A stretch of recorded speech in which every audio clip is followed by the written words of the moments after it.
Kalimera. Today our special guest is American classical archaeologist Joan Breton Connolly, professor of classics and art history at New York University. Joan Connolly is also the director of the Ieronissos Island excavations and field school in Cyprus. She has been awarded a MacArthur Fellowship in 1996 and received the Archaeological Institute of America Excellence in Undergraduate Teaching Award in 2007. She's joining us today to talk to us about her groundbreaking work that includes the reinterpretation of the Parthenon frieze. Also accompanying us through Skype is Professor of Classical Archaeology at the Aristotle University of Thessaloniki, Professor Emmanuel Voutiras. Welcome, professors. Professor Connolly, I loved your book, The Parthenon Enigma. What a fabulous, fascinating reinterpretation of the friezes. You decoded the sculptures from this universally recognized building that represents Western democracy. Please tell us about your findings. Well, yes, and Kalimera, Gianna, and Kalimera USA. Thank you for having me here. And she speaks Greek, guys. You have to understand, this is a wonderful honor. You are an honorary Greek. You're like I am epitome δημότης της Peas στην Κύπρο and Kalimera Pea in Kypros and Ελλάδα. Bravo, bravo. Delighted to be here. Delighted to have you, Professor. So, what we're doing is simply putting forth a new paradigm for understanding the Parthenon and its sculptural program. My point of departure is religion and myth and genealogy. What question does a Greek like to ask more than, where do I come from? Who is my great-great-great-great-grandfather and mother? What were their values? What did they do? What were they like? Why am I me? And so all I'm doing is engaging with an ancient way of seeing and thinking. And so I have put forward a genealogical, mythological, the story of the founders of Athens. I see it in the frieze, and in doing so, we can understand the entire Parthenon in a new way. Professor Connolly, tell us about this architectural wonder. What was the Parthenon? Well, first and foremost, it is a temple of Athena. Very few of us today think of the Parthenon as a replacement building, but in fact, it is what went up on the ground zero of ancient Athens. There was an earlier building beneath the Parthenon, the father of the Parthenon, and probably a grandfather of the Parthenon, going all the way back to the Hecatompedon of the 6th century BC. When the Persians sacked the Acropolis in 480, they burned the father of the Parthenon to the ground. It was a building under construction at the time. And so when Pericles and his new generation of leaders at Athens started work on renewing the Acropolis in 447 BC, they were, yes, renewing the old shrines to Athena, but they were very much aware that they were rebuilding their ground zero. They were thanking Athena for saving them in the Persian wars. It cost 469 silver talents, they said. That's what our history books are saying. And it does state also that the architects had a vision for all the Athenians who passed through the Parthenon. Professor Voutiras, can you please give us some insight on what information exists, what ancient documentation exists on the Parthenon as far as the explanation of perhaps the sculptures, the idea and architecture behind it? Well, our documentation of the Parthenon is mainly of two kinds. It's information given to us by ancient authors, and there had been research actually on the history of the Parthenon already in late 4th century and 3rd century BC Athens. So there were some local historians called the Athidographers who had investigated into the history of Athens and had produced material on how the Parthenon was constructed. We also have Plutarch, who in his biography of Pericles gives us information about the Parthenon, which he probably found in the works of the Athidographers. But more importantly, we have the inscriptions, the accounts, which unfortunately are not complete, they are fragmentary, but they give us the accounts of the construction of the Parthenon. And so this is where the figure about the talents it cost comes from. And so we have a pretty clear idea of when it was constructed, how much it cost. It is less clear what the representations of the sculptures actually were. On that count, we have the testimony of an ancient traveler named Pausanias of the 2nd century AD, who visited Athens and saw the Parthenon, and he describes a large part of its sculptural decoration, but unfortunately he does not speak about the frieze. So that is a void in our information. My understanding is that there are also explanations about the metropes and the pediments. However, yes, nothing on the friezes. And so in the 1800s... Well, the ancients did not, do not give us any information on that. Right. So the first time that we've ever heard of some sort of explanation or interpretation of the friezes came from Stuart and... No, it came much earlier. Oh, it came much earlier. Oh, okay. It came already in the early 15th century by a very learned Italian traveler and tradesman named Ciriaco di Ancona. And he is the first who saw the frieze and tried to understand it. But of course, that was very incomplete. It is true that the first, let us say, scholarly approach of the frieze was that of James Stewart in the 18th century. Going back to Professor Connolly. So, Professor, having all this background, you started reinterpreting. Tell us about that and what inspired you and what information led you to this reinterpretation. Well, I wasn't working on the Parthenon. In fact, I think that if one sets out to figure out the Parthenon, you won't make it. I was working on something quite independent, and two pieces of evidence collided. That is, number one, I was working on the woman in the middle of the Parthenon frieze who has always traditionally been identified as the priestess of Athena. I was working on a book on Greek priestesses, and the single most important attribute is the temple key. That is the identifying signifier of what a priestess looks like. And the woman in the middle of the frieze didn't have one, so I was puzzling over this. It didn't fit. The iconography didn't work there. At the same time, I was reading the relatively recently recovered fragments of a play by Euripides, the Erechtheus, which we were aware of thanks to a long quotation by Lycurgus in the 4th century BC, but for which we got 120 new lines recovered from a papyrus that was part of the cartonnage, the casing of a Hellenistic mummy.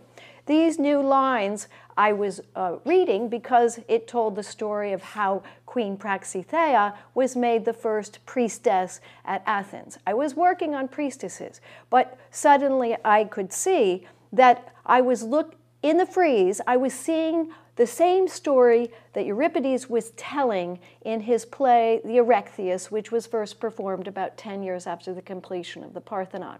So it was quite by accident.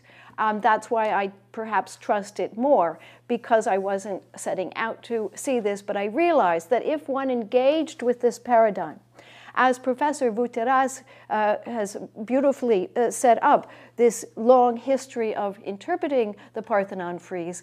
In fact, Cyriacos of Ancona was the first to say, could this be the army of Pericles' day? So the first interpretation of calling this a historic moment in the 5th century is actually 15th century. And then what James Stewart did was to build on that and say, yes, it is a 5th century scene, and yes, it is the Panathenaea. And what Professor Cadera was on about was looking for a scene from myth to fit the images. And this is the major problem with the Orthodox view, the traditional view, is that Greek temple decoration, the sculpture that adorns temples, always takes its subject matter not from reality, but from the myth. It shows you what you cannot see, the legendary days of the distant past. But we didn't have a myth to fit the images. And what this wonderful recovery of new data, when we get new data, we must apply it to our old assumptions and our old beliefs and see if they still stand up. What this new data has done is it has given us, to my mind, the foundation myth of Athens, and a very beautiful one, in which the royal family makes the ultimate sacrifice to save their city. Well, let's go into that interpretation. So what exists there that would be able to stand with the myth? So that we have the three daughters. We have the three daughters. We have a family portrait above the door of the Parthenon on the east side. And this is consistent with what we find at other temples, as the Temple of Zeus at Olympia, where on the east facade you get the royal family, the local Olympian family, Pelops, Oinomaos, Hippodamia, Stereope, the royal family, again at that anticipatory moment, just before the high action, the chariot race is about to occur. So this is a tradition at Greek temples to reference the local myth on the facade of the temple, the royal family from whom we all descend. And so we have this family portrait. That scene above the door has been so difficult to interpret according to the traditional view that it's often called the enigmatic Peplos incident. And it's meant to be the culminating moment, but it's kind of a very puzzling, enigmatic scene right in what should be culmination. What I see is a preparation for the pre-battle sacrifice. You see in the play, the barbarian hordes are surrounding the Acropolis. The king goes to the Delphic oracle and says, "How can I save the city?" And the oracle says, "You must sacrifice your youngest daughter." He makes he brings this proposition to his wife, Queen Praxithea, who in the play makes a beautiful patriotic speech about, of course, no one family, not even the royal family, should put itself above the collective good. And so the daughter is sacrificed, and this is what we see above the door. And then what we see coming from the other three sides is the post-battle sacrifice, the victory sacrifice. And so the big cavalcade of horsemen and charioteers, they, I believe, are this triumphant army of Erechtheus. In fact, in Greek myth, we learned that Erechtheus introduced the chariot to Athens. So it is thanks to the chariot that he wins. The chariot is not used in the 5th century. This is a great anachronism. It's impossible to be a snapshot of Pericles' army. And so what we have here is the army following behind those who play pipe and lyre, those who bring animals to sacrifice afterwards. Every battle had a pre-battle sacrifice and a post-battle Thanksgiving sacrifice.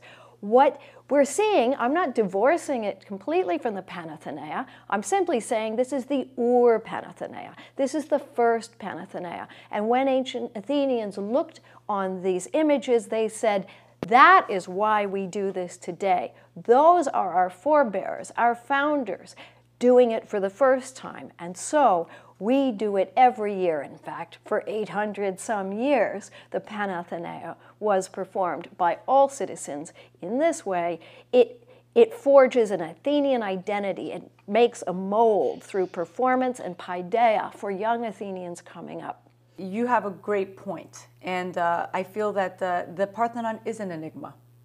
And because there isn't any ancient documentation on the exact explanation of what these masters were trying to present. It is wonderful that there are archaeologists and professors such as yourself, Dr. Voutiras, and so many other scholars that are still studying the Parthenon. What would you like to tell us? I tell my students the single most important thing we bring to our research is an open mind. And what I am offering here is what I offer every season. I've been excavating for nearly 40 years, every summer in Greece and Cyprus. An excavation trench is like a lab. You bring in a hypothesis. You test it each summer. You work with it and you abandon it if it doesn't work. You embrace a new paradigm, you test it, and then if it doesn't stand up, you move on. And so I think as a field dirt archaeologist, I'm much more open to trying on new ideas and to living with them for a while and to putting them away. This is why I did not rush into print with this book. This is why it is carefully considered, every aspect of it over 18 years. And after scrutinizing and working on this from many, many directions, I really feel that it stands up as well as the traditional one. I'm not saying it's right. I don't make that claim in this book at all. But what I do say is the traditional interpretation has great problems. And I love anomalies. When I see an anomaly like the Parthenon frieze, and actually the Athena Nike temple friezes are also under question. This is not solid that they are scenes from history and not myth. There is also a view that by this time the Persian Wars have entered the world of epic for the classical Athenians. But when you see an anomaly, it means that we probably have something wrong, not them. They live according to certain patterns. And I think that the major pattern is to look through the religious lens. We look at it, we want to see a 4th of July parade, and that is us. Our post offices may look like the Parthenon, but they are civic buildings. We have a separation of church and state. The banks, the schools, the post offices, the libraries that look like the Parthenon have appropriated a sacred architectural form for a civic, secular meaning. We must not interpret the Parthenon through secular eyes. We must not see a 4th of July parade, civic, body politic. We must see a most sacred myth, something that encompasses the values of the Athenians. And if you're willing to come sit around my campfire, hear what I have to say, you will open a door, you will embrace a new paradigm and go to a place that we have never been before in understanding it. I have been living in that place for 18 years. I don't expect people to come around right away, but I hope that they'll open their minds, and over time, who knows, I welcome people to my paradigm, and let's work together and see where this takes us. And I think that people should read your book and learn more about your interpretation. Professor Voutiras, tell us a little bit about the Elgin marble situation. It is a hot topic again today. It was an initiative by the great Melina Mercouri, who was the Minister of Culture, and we are all fighting, and there are many wonderful celebrities also that are now voicing their opinion, and they advocate to return the marbles. Fry, Clooney, Matt Damon, even Bill Murray these days has made some wonderful statements. What can you tell us about any new information? There is no new information. This is a topic on which an archaeologist can give his opinion on archaeological matters, but it is not an archaeological topic. Only part of it is archaeological, because where the parts of a monument should be displayed is a larger subject, which is mainly juridical and political in nature.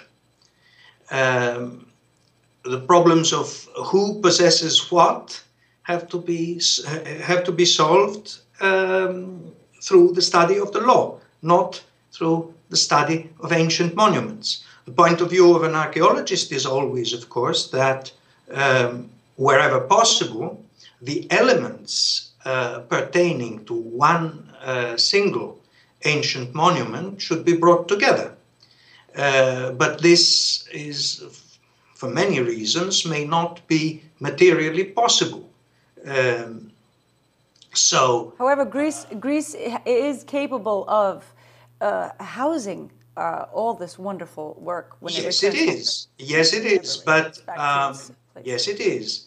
But the problem whether the Parthenon sculptures are lawfully in the British Museum or not is not for archaeologists to solve. you know? Yes, Professor Connolly has some extensive experience on that. Would you like to give us your take on the Elgin marbles? Well, I would disagree. I actually think that it's impossible to write a book these days about the Parthenon without mentioning the elephant in the room. And so I do it very gently at the very end in my epilogue, my afterwards, not in the main thrust of the argument itself. But the Parthenon sculptures were not made as standalone, independent, movable objects. They are part of a building. They're a building that still stands in the center of Athens today. And they derive their original and essential meaning from the immediate context of one another. And so our effort should be to bring them back together again. I served for 8.5 years on the State Department's Cultural Property Advisory Committee, during which time I deliberated on 15 bilateral agreements with foreign nations, very proud to say including Greece and Cyprus, to protect their cultural heritage and to prevent looted objects from entering the US. So I know very well the complexity of the situation, and I know the complexity and limitations of the law. I know when it works, and I know that it has many, many limitations. And so this is why we are at a sort of moment of a sea change in which many people are setting aside legal framework. Yes, within a legal framework, you probably are not going to make a clean-cut case. And so people are setting that aside and embracing an ethical framework. Let's just do the right thing. And so the University of Heidelberg, for example, returned a part of the Parthenon frieze, bypassing legality, saying, we're just going to do this because it's the right thing to do. Exactly. This is what Stephen Fry is advocating. Keep it classy. Yes. Give them back. Forward tilting, out of the box. And so, in fact, this past week, George Clooney's gentle words, it would be a nice thing to do. It'd be a nice thing to do. Or Bill Murray's wonderful words. And don't... You kept them long enough. So I really do feel that a younger generation is coming up. Right. The world is changing. Yes. Public opinion is changing. Again, here, though, this is a topic on which people change their minds. And so what the Greeks are doing now, what I would say Professor Pandermalis at the new Acropolis Museum has taken such a diplomatic point of view. We say, it would be lovely, it would be nice, let's work towards this, but you give people the space to gracefully change their minds and come on board. I'm all for a big tent. People do work this through, and over time, the younger generation, I'll tell you, for 25 years I've been teaching a course at NYU called Ancient Art at Risk, Conservation Ethics and Cultural Heritage Issues, and my enrollments are burgeoning. Young people are very concerned with these issues. So I think that we're at a time of change. I myself am very optimistic and hopeful that one day the Acropolis Museum will become the leading universal museum in the land, because to my mind, a universal museum should be one based on cooperation and interdependence of countries and their collections, and that through a good program of exchange, long-term loans and cooperation, we may have the Acropolis Museum lead the way. It's wonderful. I mean, this emblematic building has been an enigma for centuries, and it's very hard to really know exactly, like I said earlier, everything that you professors and scholars and archaeologists are constantly discovering new information. And we hope to see the light one day on the truth and the reality behind the meanings. And we hope to see the Elgin marbles, well, there are the friezes and wonderful sculptures returned back to their place where they belong. And I want to find out more about your work. You're doing some great stuff also in Cyprus. Tell me about Cleopatra's Secret. What is this about? Well, for the last 24 years, we have been fortunate enough to be excavating off the coast of Western Cyprus, about 10 miles north of Paphos, on an island called Ieronissos, which means, of course, Holy Island. And this is a site that is very difficult. It is about 300 meters off the coast. It has no water source. It has 21-meter cliffs all around. It's crashing waves on boulders. You have to go with a fishing boat, let down anchor, go get in a rowboat, get up. But this very demanding site, which in fact was uninhabited from the Chalcolithic, about 3800 BC, until the 1st century BC. So 3,700 years of nothing up there. And in the Chalcolithic, we believe it was connected with a land bridge, and this is why Chalcolithic men walked out. But someone threw an enormous amount of money at around 50 BC and built a temple to Apollo, pilgrimage facilities for dining and sleeping, dug out a cistern for the collecting of water, and over the years, and again, as I say, as a dirt archaeologist, 24 years of testing hypotheses, but again, focusing on the anomalies. We have the only ostraca found in all of Cyprus, written in Ptolemaic cursive script on potsherds. We have coins of Cleopatra and Caesarion. We have amulets made of carnelian from Egypt. We have all sorts of imported glass bowls, fineware pottery, fine dining. So something unique is happening here. We also have what look to be abecedaries, that is, children writing their ABCs. We have lessons going on these ostraca. So we've been privileged at New York University to take groups of students, and then I have an international group of experts. And I might add, we take members of the private sector who make a substantial contribution to the dig. And this brings us back to Bill Murray. You said even Bill Murray has weighed in. I would say especially Bill Murray, because he has a deep-seated appreciation for the ancient past, proved himself to be a fine excavator with a profound understanding of stratigraphic work. And so when he speaks out for the marbles, it is coming from a deep-seated place of understanding, actually. So we are working with the hypothesis now that during the reign of Cleopatra, the island was developed as perhaps a combination sanctuary of Apollo, the most famous and worshipped male divinity of Cyprus, but also perhaps a mamisi to Caesarion, the child of Cleopatra and Julius Caesar. Cleopatra went all over Egypt building these mamisi, birth shrines, in combination with sanctuaries of Horus in the Egyptian canon. And so here on Geronissos, we believe it is a place where families brought their toddler baby boys to be under the care and protection of Apollo, at the same time in memory of a special baby boy, Caesarion, whose own great-great-great-great-grandmother, Venus or Aphrodite, was born right there in Paphos. So we know that out of Egypt, Cleopatra minted coins, out of Paphos, that is, Cleopatra nursing the baby Caesarion. And in this way, she's playing up the fact that Caesar is a descendant of Venus, Cleopatra, and she returns to the birthplace of Venus and perhaps has her administration build a place that references the new child by Caesarion, but incorporates this within the traditional Cypriot religion of Apollo. This is fascinating. And is there an exhibit if one travels to Cyprus? Are all these artifacts exhibited or not yet? Not yet. I'm happy to say that some of them traveled to Washington, D.C. in 2010 for the big Cyprus Crossroads of Civilizations. We had 5 objects, a lion's head water spout, and some of our amulets come.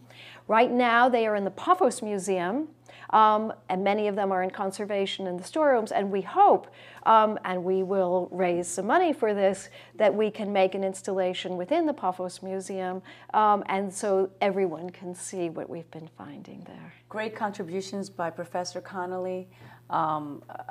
We want to hear more, and whoever is interested in the Parthenon Enigma, we suggest to read it. It is a fascinating interpretation and her decoding of these sculptures. Where can one find your book? Well, on all the Amazon and Barnes & Nobles and online bookstores everywhere. It's published by Knopf, part of Random House, and can also be bought directly through them. Thank you so much for being here with us. Great pleasure. Thank you. And I feel that we, with the last 30 years of work on the Acropolis, the glorious work of the Acropolis Restoration Program, and all the new information that we have gathered, we stand at the beginning of Acropolis studies and a new beginning in the study of the Parthenon. And for those of you who have not visited the Parthenon, you haven't seen anything anywhere around the world unless you visit the Parthenon. It is a wonderful place. It is magical, and new discoveries go on every day. Thank you so much. We are going to go to a commercial break, ladies and gentlemen, and be back on Kalimera USA. Thank you once again, professors.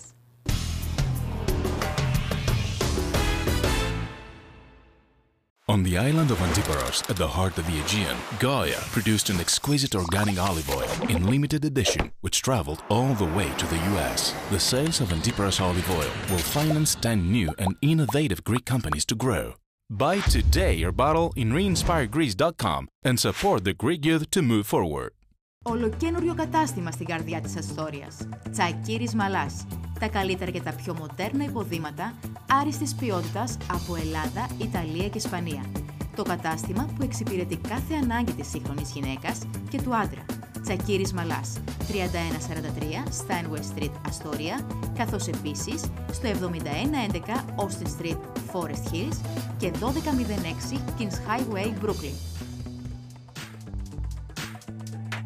Μάριος Ηρακλέους. Η λύση στα λογιστικά σας θέματα. Με 39 χρόνια εμπειρίας και πεπειραμένους συνεργάτες παρέχουμε υψηλής ποιότητας υπηρεσίες. Δίνουμε αξιόπιστες οικονομικές συμβουλές για τη νέα σας επιχείρηση, τις επενδύσεις και τις συντάξεις. Καλύπτουμε όλες τις φορολογικές ανάγκες ιδιωτών και επιχειρήσεων. Σας αντιπροσωπεύουμε σε ελέγχους IRS, Sales Tax και Labor Department. Παρέχουμε υπηρεσίες έκδοσης μισθοδοσίας. Μάριος Ηρακλέους. 2309 31 Street, Αστόρια.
Am I dreaming or am I in love? We have the honor and privilege of having with us Mario Frangoulis. He has had an amazing 25-year career, and he is living the dream of all artists. Mario Frangoulis is here in New York again, and we caught up with him. And you know, you have lived the dream of all artists. And I want to start with your youth, Mario. Welcome to New York. Thank you. Thank you so much for having me on your program, Kalimera USA. And it's a great privilege to be speaking with you. Thank you. You know, because, you know, like I always say, it's not just a pretty face. You're an intelligent, beautiful person. And, you know, you care about artists, you care about young artists, you care about artists such as myself. And promoting arts and culture, and it's very important for us. Thank you. So thank you for having me. My honor to have you. And you represent Greece, and Mario is an international star. People want to learn about you, how you started. My anxieties as a young artist 25 years ago. I'll tell you, I have stories for that. We want to hear all of them. You know, but you've been it sounds like a lifetime. Yes. I know, but it is a part of my life, I would say, that was very, very important in nurturing me also as a human being, as a person. You know, my early years in the theater world. Of course, doing 8 shows a week, you know, on the London stage was very, very important in how this shaped me for the rest of my life. Of course, you know, my first role, it was Marius in Les Miserables, yes, which is a romantic hero, and of course he's the kind of person I always, a character I would say I always aspire to. You know, I love being romantic, but at the same time I love to be able to follow my dreams and support my friends like he did, sacrifice almost myself for the greater good, my country, my you know, the one I love. And of course Marius represents everything that I am personally as Mario. So you were very fortunate to have played that role, that first role. Very, very fortunate. You know, represents you, that role. Absolutely. I think I was the second in line after Michael Ball to play the role of Marius. And of course it's reopening on Broadway, as you know, yes, March 23rd, I think. Yes, yes. Just a couple of days after our Lincoln Center event, which we're going to speak about. But let's go back. I'm going to take you back because, you know, reading your biography, which is tremendous, it's, you know, from the age of 14 you were performing. Did you always know you were going to be this opera singer, this actor? Actually, you know, I've been acting all my life, you know, since I was, I guess, since I can remember myself, since I was 2 or 3 years old, as all kids do, of course. They want to grab the attention of their friends and their families. But I always went, you know, one step further. Of course, I wore the costumes and I entertained my family in all the, you know, the great holidays, you know, Easter holidays and Christmas holidays, and of course, created the circumstances and used all my cousins as, you know, the actors that performed in a small You were the director, show. You were the writer, you did everything. I did everything, I did everything. But, you know, I never thought I was going to be a singer. I always thought I was more of an actor who sang. I knew I had a good voice, but I never thought I had a very good voice, you know. So when did you discover you had this talent for opera? I guess not so young. I was already in drama school, second year in drama school, you know, 19 years old.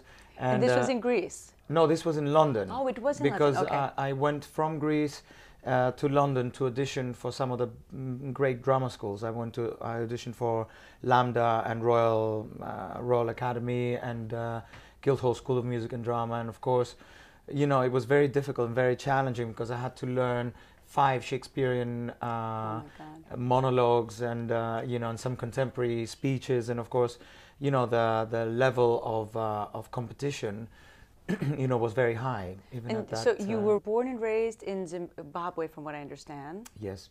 And you moved to Greece, and that's where you began studying.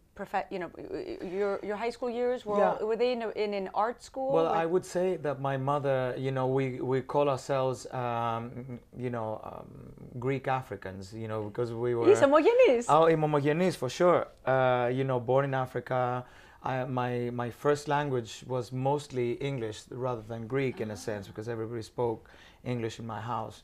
My father, but I made sure that I knew the language and I learned Greek. And my mother, of course, you know, was from Corfu, and I call her Trelokirkirea, you know, almost, because you know, we have 2 sides. We have the Apollonian kind of strange side, and the other one is the crazy side, you know. So my father was more of the where was he the from? organized. He, you know, where were his roots from? My father was from Kassos, but he never lived in Kassos. He never really visited Kassos. So from Kassos, you know, part of the Dodecanese, of course. My great-grandfather was a captain, you know, a kind of ship merchant, yes. who went from Kassos to Egypt, and from Egypt we settled in Zimbabwe, you know, Beira and, you know, Zimbabwe. Interesting when times? It was then Rhodesia, of course. Yes, you know, Rhodesia, back in the day. Memories, tell me about your memories there. Memories, I remember, you know, big streets, of course, and all the amazing trees, and climbing on trees all the time, and hurting myself all the time, and, you know, playing with my great friends from Africa that I still hold dear in my mind.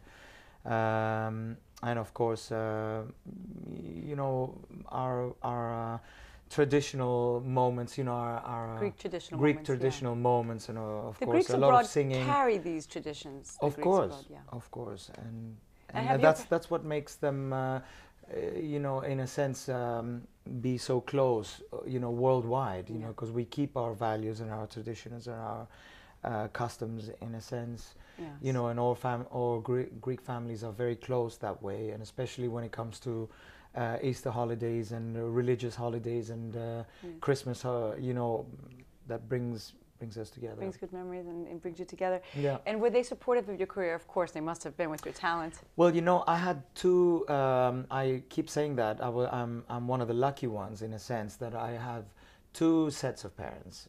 I mean, obviously, I was born in Africa, but because of the circumstances, very difficult political situations, you know, the beginning of apartheid and all of that, social unrest in a sense that unfortunately parted our family in half at the time. Divided many families. Divided many families in two. And my mother went back to Africa with my father, and I was raised by my aunt, my mother's sister, in Greece. Wow. So in a sense, my aunt was very different to my mother in her way of thinking.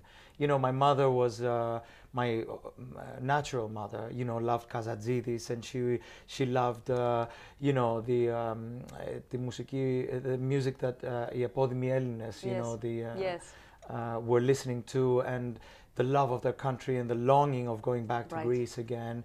And my aunt, you know, because she was resident in Greece, in Athens, you know, she had a different kind of view. Of course, she loved Kazatsidis as well, one of the greatest voices.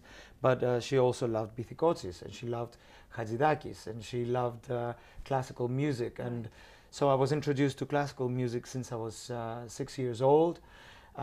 Back then, they used to, you know, have the Sunday concerts every Sunday morning, you know, for young people to go and see those great classical concerts at the Palace Theatre in Greece. Yes. And that's when I decided to get myself involved in classical music, not singing, mostly classical music. You know, learning how to play the violin and following my musical career in a sense as a musician, not as a classical singer.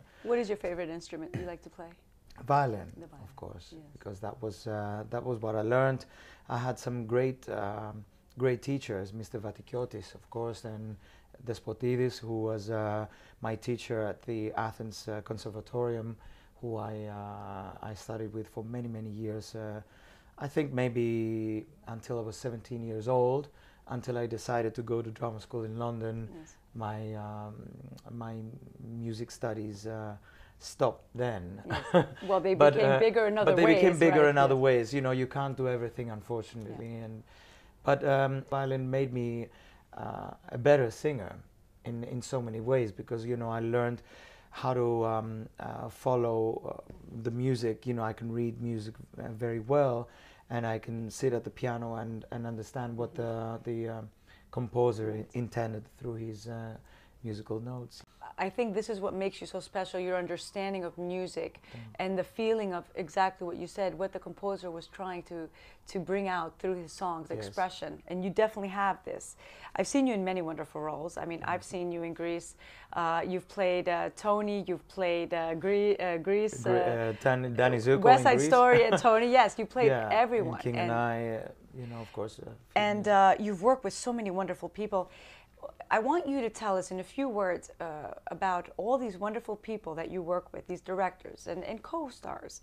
A few words of what you've taken from your experience with them. What have you learned? What do you remember?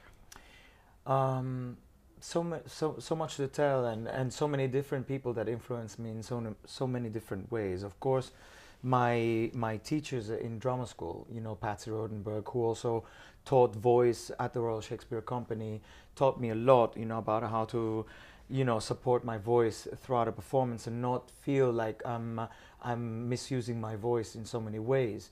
You know, Sir Cameron Mackintosh, I should say, who sort of, you know, gave me my first break in the theatre world. He chose me to be the next Marius in a sense. You know, I auditioned like everyone does, and you know, I was very bold. I sang, you know, I kind of diverse different styles of songs. You know, I remember singing Ivan Novello's My Dearest Dear. I sang Maria from West Side Story, and an aria from Traviata, De miei volenti spiriti, you know, just to give them a full range in a sense. And I remember Cameron McIntosh saying to me, "Where were you? Why haven't we seen you before?" And I said, "You know, I was around, and I didn't want to say this was my first. I didn't want to say this was my first audition, but you know, I was forgetting that this was the powerful Sir Cameron McIntosh. Of course, if I was singing somewhere else, he would have discovered me earlier, I guess. But I was very proud that my first role was Marius in Les Miserables, and you know, I got the chance to work with Trevor Nunn, who was my first director, and was for many years the director of the National Theatre in London, who taught me what it means to be a performer on stage. You know, if you're, for example, you know, as Marius, I didn't just play Marius, you know, of course, because this is one of the big secrets in Les Miserables. All the lead roles, apart from Jean Valjean and Javert, who play the two main big leads, all the other actors double up, you know, during the whole show. So I played a policeman, and I played a Paris worker, and I played a factory worker, and then suddenly I appeared as Marius in Les Miserables, you know. So because there's always a lot of people on stage, you know, you have to, for many reasons, do that. So he taught us what it means to break a stone, you know, because you know, as an actor you'd say, okay, this is how I break the stone, but he said, you know, you have to bring your weight, and if you were really breaking a stone, how would your whole body, you know, react into being you know, a worker in the mines, Method for example. acting. Method acting. Yes. And you know, and of course, you know, all the little details. You had to read, you know, Victor Hugo's book, but if you read it in French as well, you learn this much more. For example, the ABC Cafe. What does ABC Cafe mean? It means the ABC Cafe, but in French it means abassé, which means the underground, below the ground. The ABC doesn't mean ABC anymore. It means the students who got together, you know, the underground meetings that the young students took together in order to help each other and come to those decisions to go against those in political There's so many power. meetings, so many meanings behind everything. Yes, of course. And you bring these meanings in. You know, and of course, Andrew Lloyd Webber was one of my favorite people. You know, the great Andrew Lloyd Webber, like you said, you know, who was, you know, on the panel, who chose me to be their next Raoul. And of course, until I played Raoul, all the Raouls had to be blonde with straight hair. And of course, I had dark hair with curly hair, you know, coming from Greece as well. And, you know, it was very difficult. So I said to him, you know, they said, but how do we do this? I said, whatever you do, don't put a blonde wig on me. Because I'm going to look completely the wrong part. Creeks can be blonde, highlights. But you know, I said I'm French. You know, French people can be dark hair, yes, and curly hair. It's a new one. It's a new one. So they said, you know, for you, Mario, we will change make the exception. you know, make the exception. But you know, that's when I met Hal Prince, of course, and Hal Prince was an amazing director as well, of all time, and I had the chance of meeting him and working with him. You know, in London's West End, the Haymarket was my second theatre home, and you know, my love for education, my love for opera, of course, was burning inside of me, because I learned that I had quite a good voice, in a sense, you know, and a friend of mine, you know, who was a Maria Callas recipient, she said to me, you have the real voice, you really must audition for the Maria Callas Scholarship. Yes.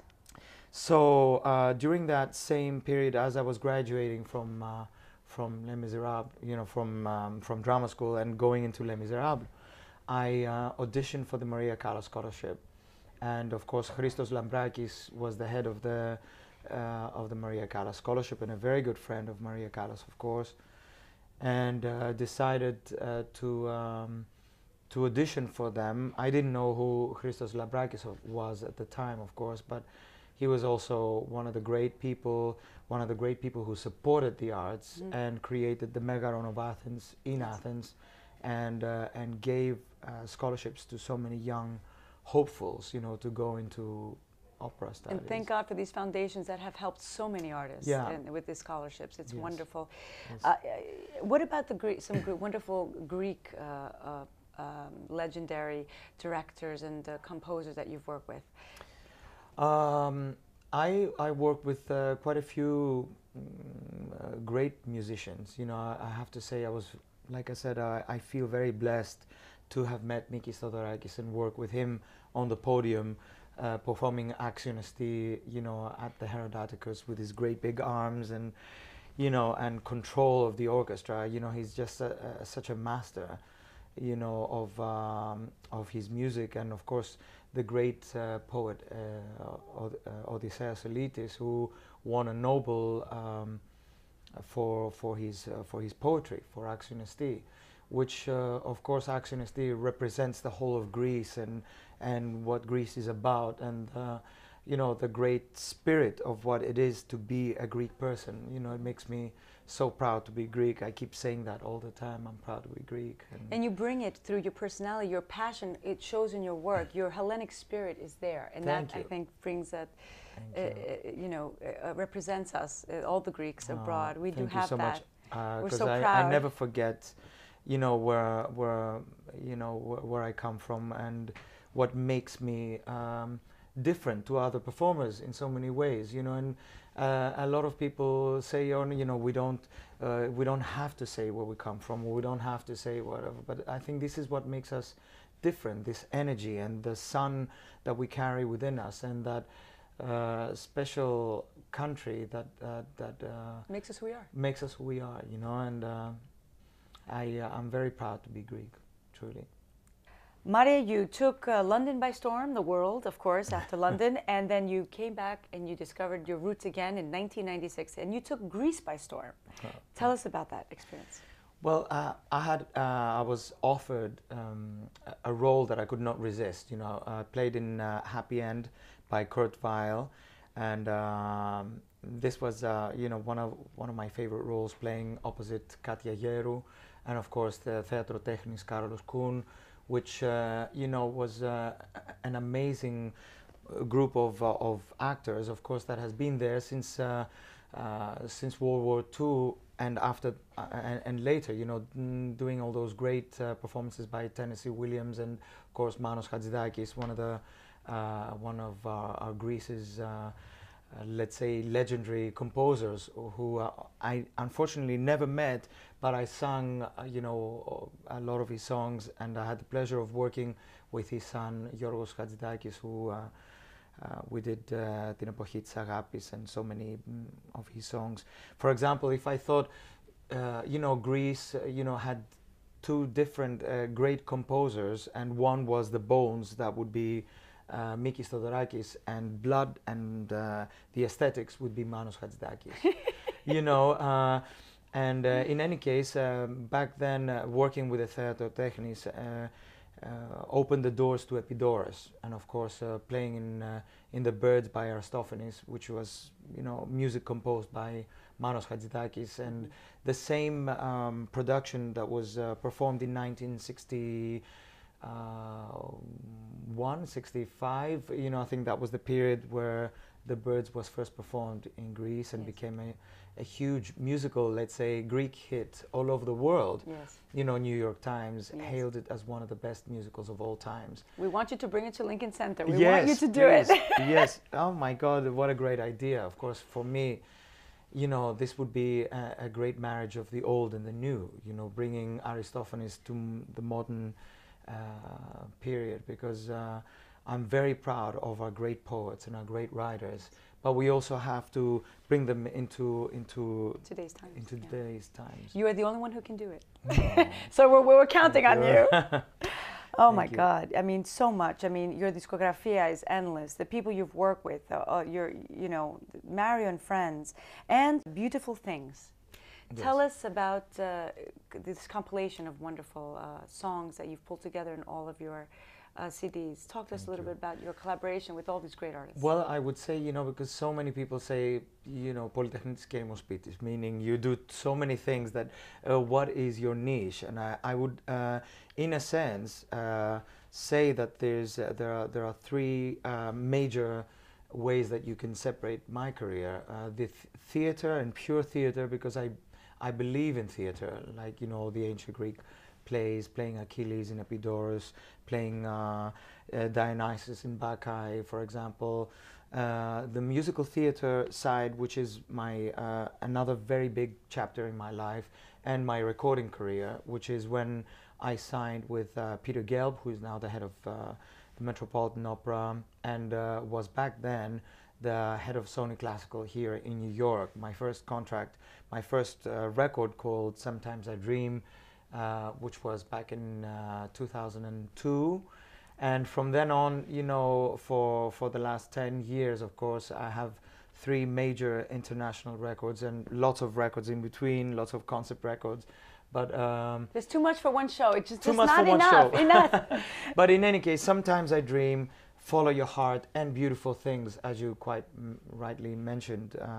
Vanessa Williams was part of this? Vanessa Williams was part of this. And of course, Vanessa Williams was just a wonderful person to work with, and a real artist and a real person at heart, you know, who cares very much about young people and cares very much about Greece.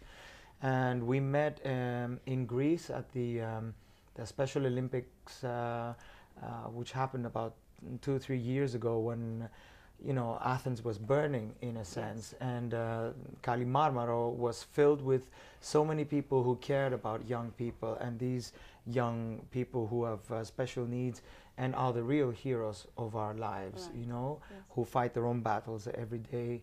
And she was there, and we met there for the first time, and I asked her to be part of my new international record, and she said, fine, I would love to be part of your record. We love it, we enjoy them, we listen to them all the time. Thank and you. you love children. And I love children. A big supporter of Definitely. children. Tell us about all these wonderful things and initiatives that you've taken and you are continuing to do. Thank you. Well, I have 2 major charities that I'm mostly involved with. One of them is a charity in Europe, and it's called the WCCCI, which is the World Centers of Compassion for Children International. And these are the cities of peace, as we call them. And this was an idea that began many years ago by Nobel Peace Laureate Betty Williams, who is very close to the Dalai Lama and President Clinton and President Tutu, who are actually members of this organization that created the first cities of peace in Basilicata, in Matera, the area of Basilicata in Italy, in the same, right across from let's say, from Zakynthos, across in Italy, where they invite children from war zone situations, very difficult situations, and give them homes and provide medical all the medical provisions that are necessary for children who come from war zone situations, underprivileged children. And the second major charity, which is very important for me in the States, is the Horatio Alger Association of Distinguished Americans, and they give scholarships to young people who come from very difficult situations, like drug abusive parents and alcoholic parents and very poor backgrounds. You know, if you're born into money, for example, you're not allowed to even apply for this scholarships, for this scholarship, and they find talented people, young talented people who go into higher education, who want to better their lives and who want to change their circumstances and truly be honorable members of our societies. That's wonderful. And, and these are all they deserve a break. Yes, know? they deserve a break, and they and someone to bring out their talent. Yes, and to groom them. Exactly, and I think a lot of the members of this association have come from very difficult, underprivileged situations. You know, like a lot of people like Quincy Jones, like Oprah Winfrey, yes. Like Maya Angelou, like David Foster. You know, a lot of well-known yes. people, to name but a few, who are self-made and have managed to create something for themselves. Absolutely. Something for themselves, and find themselves in a privileged position where they can give back. Yes. You know, and I found myself in this situation, not only you know, creating circumstances to better my career, but to also be able to use whatever I can in my life to be able to give back to those children who are less fortunate than I am. And you also help the Greek children as well in Greece. Definitely. Tell us about the situation. What type of hope do the artists have in Greece? What do you suggest for artists that are, you know, aspiring to do what you do? Well, you know, Placido Domingo was one of the people I truly admire, and gave me some advice when I first met him when I was 25 years old. I sang for him, and he I said to him, what is your secret? What do I have to do? You know, because you know, I have so much admiration for him as an actor, as a performer, as a singer. And he said to me, there are 3 words that I would say to you: work, work, work. And I've always kept that at the back of my mind for the rest of my life. And I would say that to all those young, aspiring young people. I would say, work very hard at your craft.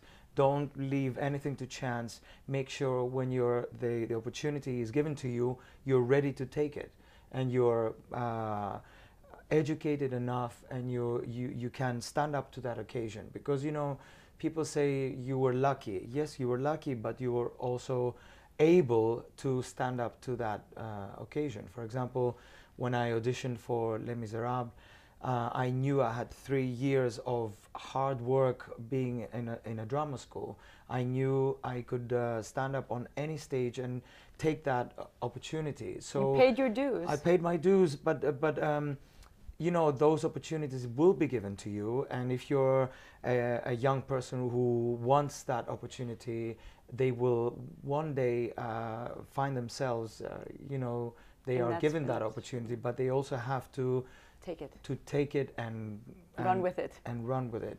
Mario, last year you did a series of concerts for Beautiful Thing, and this year you're continuing with Part B, we hope to see, at Lincoln Center. Thank you. And between that, some wonderful concerts you've done also for the presidency, the Greek presidency. Yes, I'm very, very happy you mentioned that. I mean, we were all very proud that Greece has the presidency until June of the UN, you know. So for us it was important to perform some concerts around the world, and one of those was in Ankara, in Turkey, in a huge sort of venue. 3,500 people who knew the songs and sang Greek songs with us, and you know, it was fantastic to get to have a, you know, such an amazing event, and the opening of the Greek presidency in Turkey. You know, it's amazing. Very symbolic, and very symbolic for the friendship and the unity of the 2 nations. Yes, you know, absolutely. Even though our recent history, you know, politically still hurts us, you know, people are people, and people are very good friends of us, and we are. You know, we hope that through music it shows. Through music, you know, we can build bridges and move to the future. Yes, you know? And we will be seeing you again at Lincoln Center this March. Tell us about that. Well, March 21st is our opening night for Part B, as you said, of Beautiful Things. We call it Part B because you know, we didn't quite complete in the first year all the concerts that we wanted to the venues that we wanted to sing for in the first year.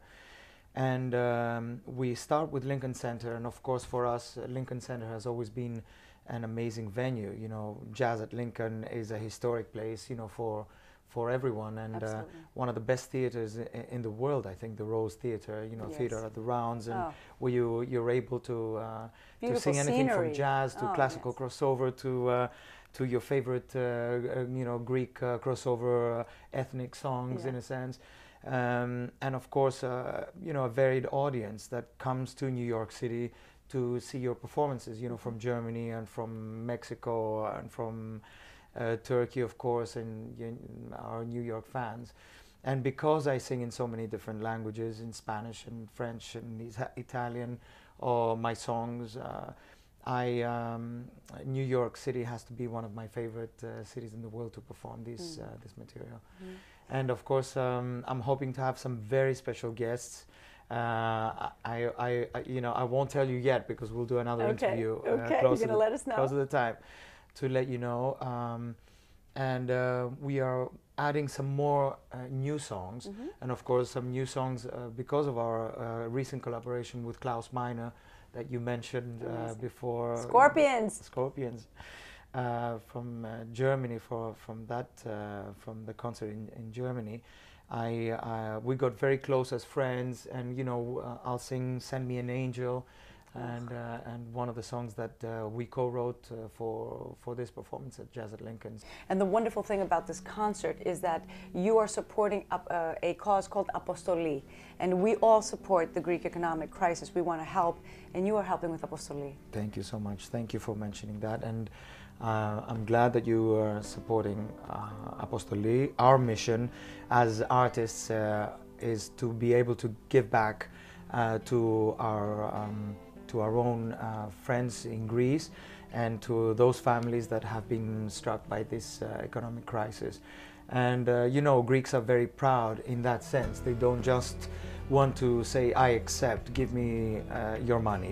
It has to be through a major cause, and this is also joined with the Church of Greece, of course, as you know, and we are able to help through our music and through this concert. Mario is going to leave us with a message for our viewers. A message: love, love, love. My three best words. You know, love is the greatest gift you can give to everyone in any shape or form, and I wish you love.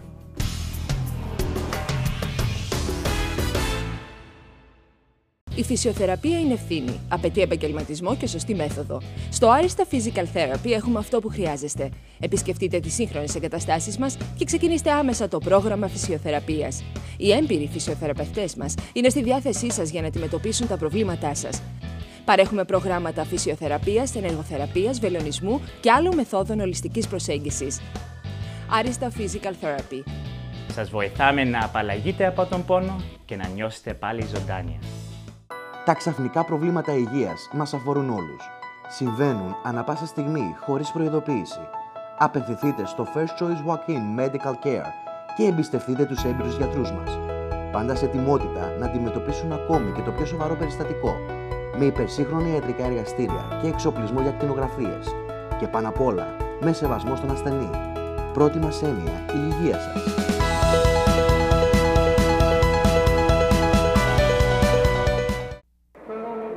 Homeric Tours.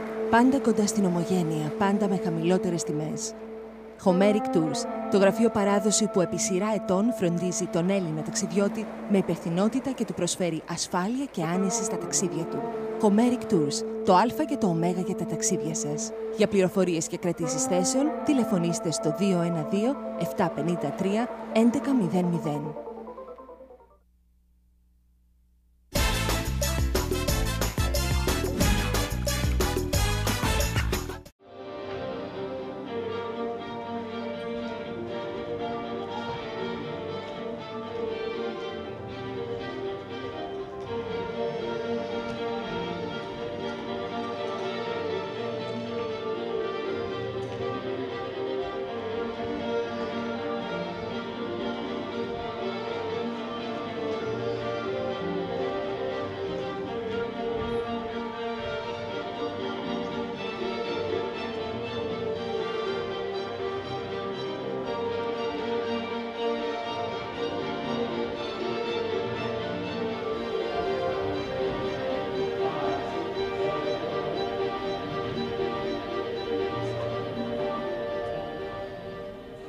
And we have the pleasure of being with the wonderful Greek choreographer Antonis Forniadakis, who is Cretan and was invited by the Martha Graham Company to choreograph a wonderful piece for March 19th, a tribute to Hellenism, because Martha Graham was such a fan of Hellenism.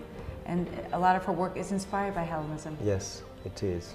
She's done many plays like Clytemnestra. I mean, she has been really, I think, fascinated by the Greek culture.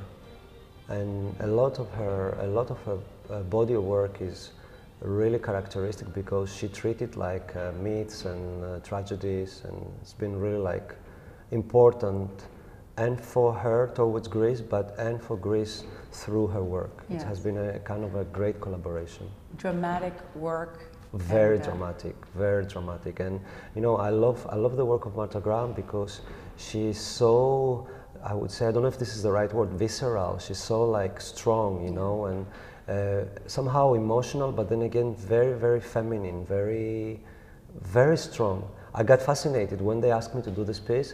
I was really excited because I myself, when I was in the school, I had classes of her technique when I was younger.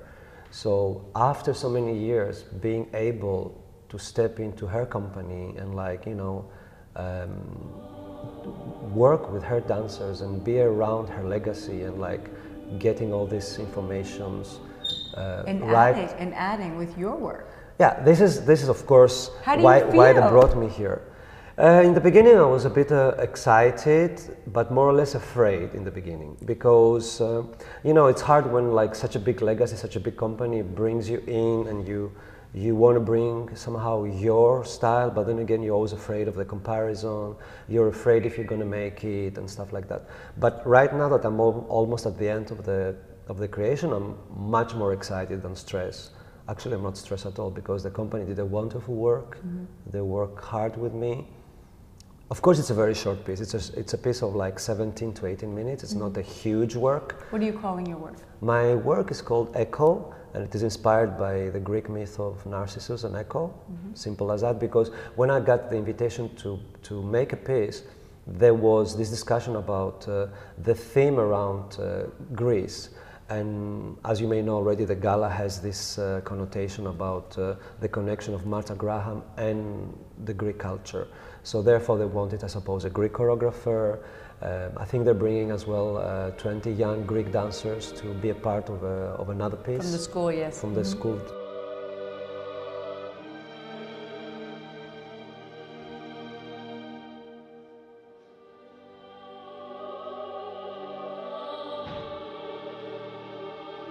And the wonderful part about this gala is that they are bringing the Hellenic dance school here. 21 students are going to have the privilege to perform performing with you in the city center. Yes, yeah. Actually, it's the National Dance School of Athens, and they have a small department. Actually, not a small department. They have created this dance company, young dance company, that's called Hellenic Dance Company.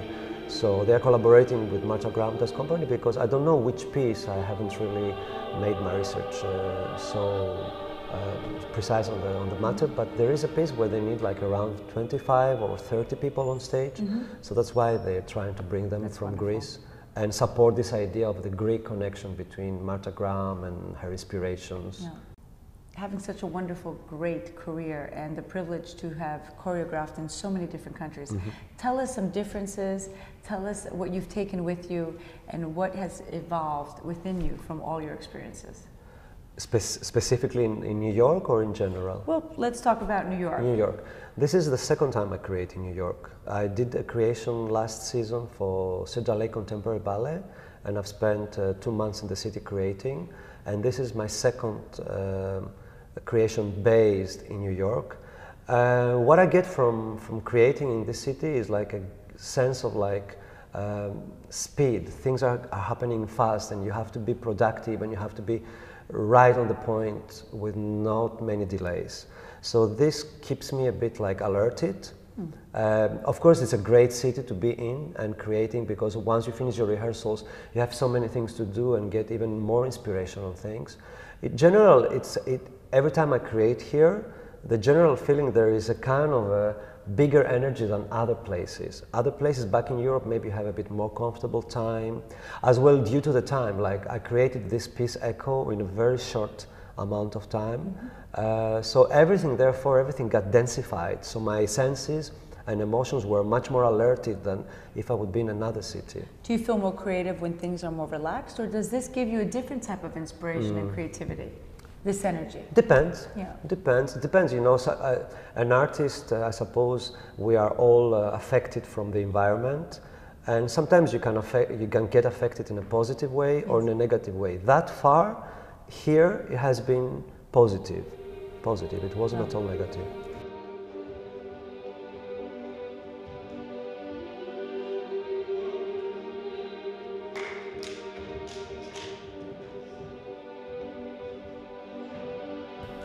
How are things in Greece? What advice do you have to give to aspiring dancers? General Greek dancers or just dancers? Dancers in Greece. Oh, wow.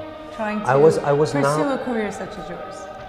Listen, I was now in Greece and I made a creation for my own dance group, and I based on purpose this creation in Athens because I joined an international group of dancers, and then there was a Greek young talented dancer.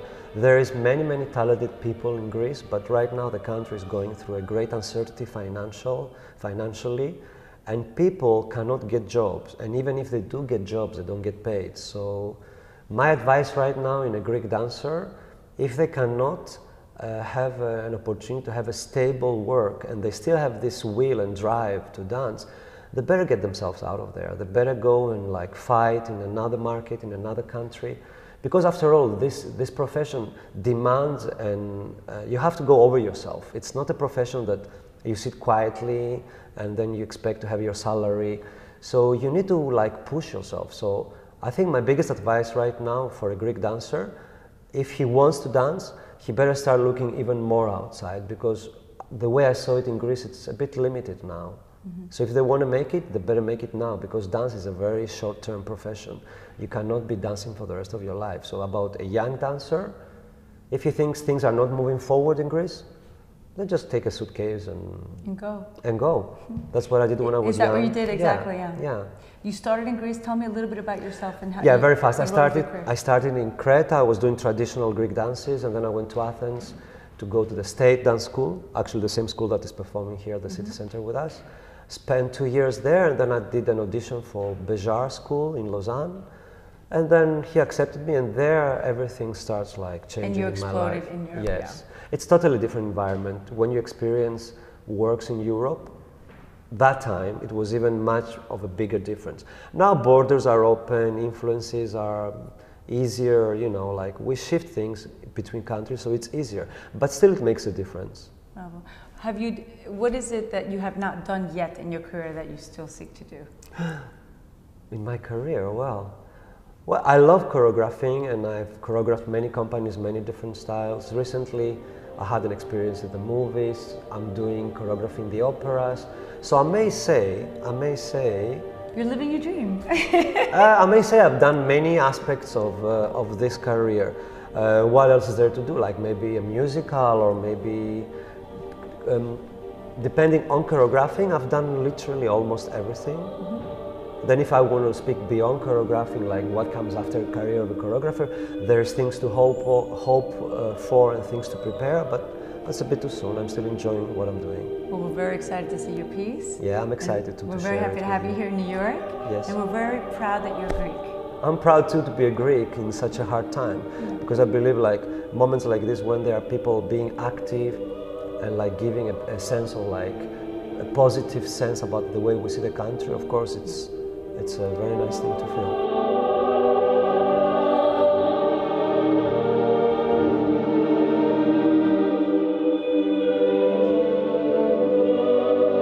And we're very happy to be here at the Martha Graham offices with LaRue Allen. And LaRue, you love Hellenism. You do so much to support Hellenism, and you guys are doing a wonderful show and a gala, the Martha Graham Hellenic Connection, the Greek Connection. Tell us a little bit about this great event. Well, you know, one of the themes that run through Martha Graham's work are the great stories of ancient Greece, these timeless stories about love and war and struggle and triumph. And this is very much what we're basing our season at New York City Center on this year. And we're happy to be looking back at Martha's work, including the great Clytemnestra, which is one of her monumental works. But we're also looking forward because we have invited a young Greek choreographer to create a brand new piece for us. And Donis Faniadakis will be creating a piece based on the myth of Echo. Well, he's wonderful. We've been following his work. He's just such a great choreographer, and he's so honored to be here with you guys as well.